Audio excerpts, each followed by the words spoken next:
Salut à toi jeune spationaute. Aujourd'hui on va parler du soleil car c'est l'étoile de notre système planétaire et sans elle très concrètement nos jours seront condamnés à l'éternité.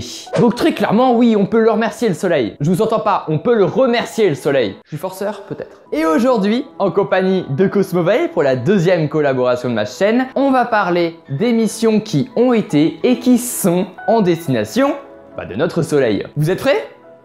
C'est parti.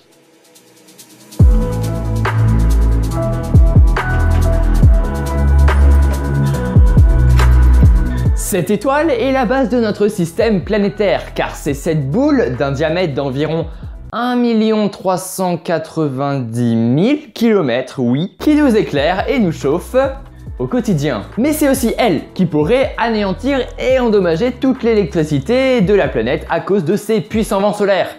Donc vous pouvez remercier le soleil, mais pas trop quand même. Et pour prédire ces vents solaires, des missions en quête de réponse vont et ont été lancées vers cet astre. Mais attendez, parce qu'entre nous, avant de dépenser des millions voire des milliards de dollars dans des sondes spatiales, on a quand même observé le soleil de la Terre, ce qui paraît logique, et on a donc quand même pas mal de données sur ce dernier. En 1845, un groupe d'astronomes français photographie pour la première fois notre soleil. Mais il a fallu attendre le XXe siècle pour le connaître un peu plus en profondeur. N'y voyez aucune allusion sexuelle. Mais grâce à ça, on en sait plus comme sa date de naissance, comment ça s'est déroulé, son diamètre, sa température, bref, vous avez compris. Effectivement, on a compris Cosmo, merci à toi.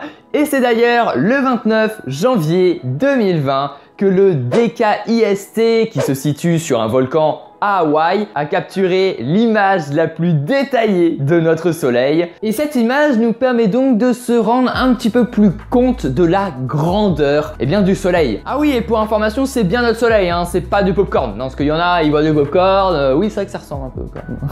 Mais bon, c'est vrai que c'est une étoile et il y a encore pas mal de choses qui nous échappent. Bon, par exemple, on sait très clairement que le soleil possède une couronne solaire. Et en 1942, un Suédois a d'ailleurs mis en évidence la température plutôt élevée, voire même plutôt très élevée, de cette couronne solaire. Et c'est vrai que 80 ans après, on n'a pas la réponse de cette découverte. Pourquoi est-ce que la couronne solaire est-elle aussi chaude? Tu fais exprès ou quoi? Je fais exprès, Ah, parce que j'ai dit chaude.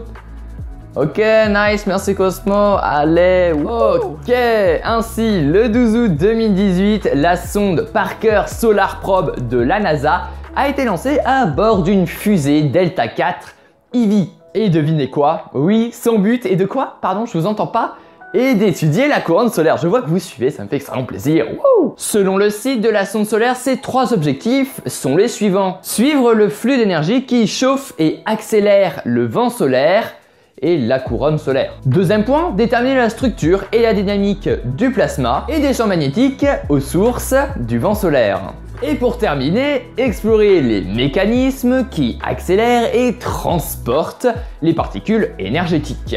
Autrement dit, elle accomplira 27 orbites, dont 7 survols de Vénus, afin de rétrécir son orbite solaire. Et donc pouvoir dans 5 ans se rapprocher à 6,16 millions de kilomètres du Soleil, en atteignant une vitesse inédite de plus de 700 000 km/h. Les mystères de la couronne solaire seront-ils alors bientôt résolus? Vous le saurez dans mes prochains Astro News. Pour cela, une seule solution, vous abonner. Je suis forceur et j'aime pas cette voix, c'est possible. Et on continue cette fois-ci non plus avec la couronne solaire mais bien le vent solaire. Comme nous l'a dit Cosmovae dans sa vidéo, où j'apparais d'ailleurs au passage, les vents solaires peuvent créer des pannes de courant sur la planète bleue. Ainsi, il devient nécessaire de prédire ce vent solaire. Et donc prédire une météo spatiale. Une météo spatiale. Une météo spatiale. Une météo spatiale. C'est stylé quand même, non? Je sais pas, je trouve ça stylé. C'est donc le 10 février 2020 que la sonde créée par l'ESA et la NASA décolle à bord d'un Atlas 5. Cette sonde spatiale s'appelle Solar Orbiter. Elle a pour but d'étudier les vents solaires et tout ce qui est mystérieux par rapport au Soleil. Solar Orbiter devrait donc commencer ses observations dès 2023 et les terminer entre 2027 et 2030. Et d'ici cette date, on aura peut-être percé les secrets du vent solaire. Ces deux missions sont les plus récentes envoyées vers notre étoile. Mais il y en a eu d'autres avant, comme les sondes pionnières 1 et 9, la sonde SDO, la sonde SOHO, ou encore les sondes Helios 1A et 2A. Bref, Aujourd'hui, nous sommes seulement à 2 doigts de découvrir la face cachée de notre soleil. Et n'oubliez donc pas, restez dans le soleil et pas dans la lune.